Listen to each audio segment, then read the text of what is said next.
Hello दोस्तों, नमस्कार। मैं किशोर कुमार आपके अपने चैनल पर स्वागत करता हूं। दोस्तों, हम इस वीडियो में बात करेंगे, आज दूसरा पार्ट है ये भारत के प्रमुख राजवंशों के बारे में बात करने जा रहे हैं। दोस्तों, इस पार्ट में भारत के जो प्रमुख राजवंश है उनके संस्थापक और उनकी स्थापना किसने करी थी बात करेंगे। सबसे पहले आज बात करेंगे, पार्ट 2 है दोस्तों, इतिहास के जो टॉपिक चल रहा है कि राजवंश के बारे में, उसका पार्ट 2 है। और बात करेंगे आज सबसे पहले गुज्जर प्रतिहार वंश की स्थापना किसने की थी। तो गुज्जर प्रतिहार वंश की स्थापना किसने की थी? गुज्जर प्रतिहार वंश की स्थापना नागभट्ट प्रथम ने की थी। किसने की थी? नागभट्ट प्रथम ने की थी। गुज्जर प्रतिहार वंश की स्थापना नागभट्ट प्रथम ने की थी और इसकी राजधानी थी, नागभट्ट प्रथम की राजधानी थी, जो गुज्जर प्रतिहार वंश का संस्थापक था उसकी राजधानी थी कन्नौज। क्या थी? कन्नौज। कन्नौज को राजधानी बनाया था नागभट्ट प्रथम ने और गुज्जर प्रतिहार वंश का संस्थापक था। अगली बात करते हैं कि राष्ट्रकूट वंश की स्थापना किसने की थी। राष्ट्रकूट वंश की स्थापना किसने की थी? राष्ट्रकूट वंश की स्थापना की थी दंती दुर्ग ने। राष्ट्रकूट वंश की स्थापना की थी दंती दुर्ग ने।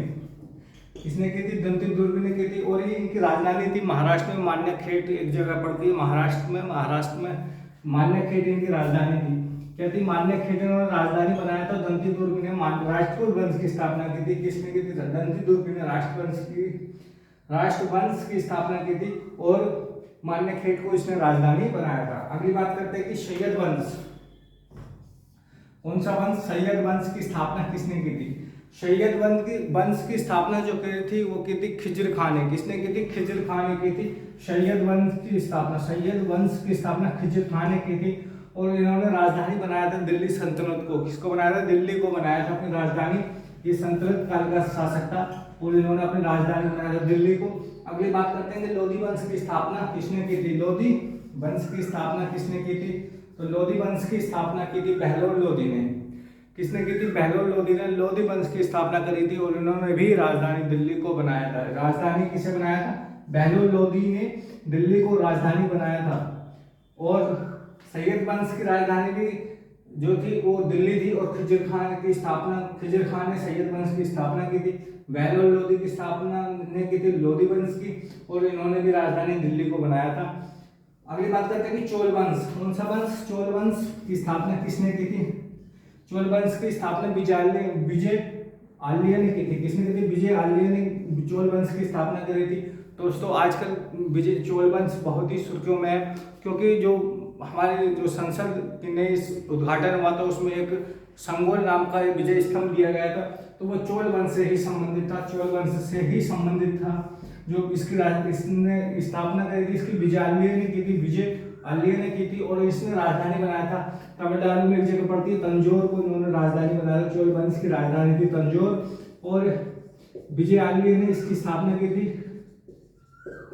विजय आल्य ने इसकी स्थापना करी, तंजौर में इसकी राजधानी थी। अगली बात करते हैं कि पांड्य वंश की। किसकी? पांड्य वंश की स्थापना किसने करी थी? तो पांड्य वंश की स्थापना नेडियोर ने की थी। किसने की थी? नेडियोर ने की थी पांड्य वंश की स्थापना। और इनकी राजधानी तमिलनाडु में मदुरई थी। क्या थी? मदुरई थी। इनकी राजधानी मदुरई थी और इनकी राजधानी पांड्य वंश की राजधानी मदुरई थी और इसकी स्थापना की थी नेडियोर ने। किसने की थी? नेडियोर ने। अगली बात करते हैं कि यादव वंश की स्थापना किसने करी थी? यादव वंश की स्थापना किसने करी थी? यादव वंश की स्थापना वल्लभ फोर्थ ने की थी, वल्लभ फिफ्थ ने की थी या वल्लभ पंत फिफ्थ ने की थी। वल्लभ फिफ्थ या वल्लभ फिफ्थ ने की थी। और इनकी राजधानी जो थी वो जो यादवों की राजधानी तो देवगिरी थी। महाराष्ट्र में एक जगह है देवगिरी, तो देवगिरी में ही इनकी राजधानी थी।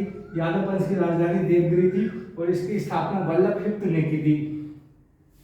अगली बात करते हैं कि होलसाल जो वंश है इसकी स्थापना किसने की थी? तो होलसाल वंश की स्थापना विष्णुवर्धन ने की थी। किसने की थी? विष्णुवर्धन ने की थी होलसाल वंश की स्थापना। और इसका जो राजधानी बनाया था इन्होंने द्वार समुद्र को बनाया था। किसको बनाया था? द्वार समुद्र को इन्होंने अपनी राजधानी बनाया था। होलसाल वंश की स्थापना करी थी विष्णुवर्धन ने इसकी स्थापना की थी। होलसाल वंश की स्थापना विष्णुवर्धन ने की थी और इन्होंने राजधानी बनाया था द्वार समुद्र को इन्होंने अपनी राजधानी बनाया था। अगली बात करते हैं कि कलचुरी वंश, कौन सा महत्वपूर्ण वंश है? कलचुरी वंश की स्थापना किसने की थी?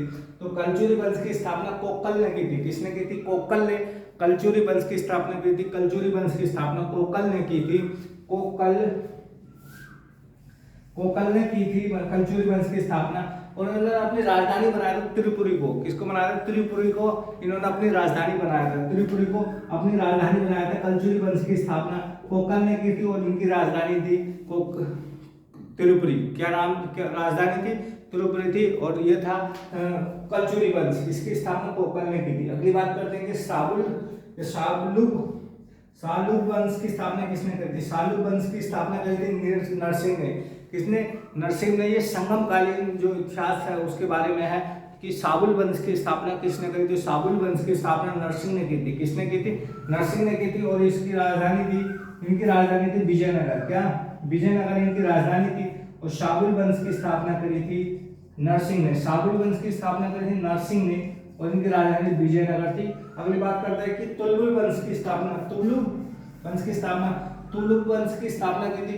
तुलुल वंश की स्थापना की थी वीर नरसिंह ने। किसने की थी? वीर नरसिंह ने तुलुल वंश की स्थापना की थी, और इनकी राजधानी विजयनगर थी। विजयनगर, इनकी भी राजधानी विजयनगर थी। दोस्तों, संगम वंश में 3 वंश हुए थे, साबुल, तुलुल और एक अरिमेड़ा वंश हुआ था। इन तीनों ही वंश की जो राजधानी थी वो विजयनगर थी, और साबुल वंश की स्थापना की थी नरसिंह ने, और तुलुल वंश की स्थापना की थी वीर नरसिंह ने।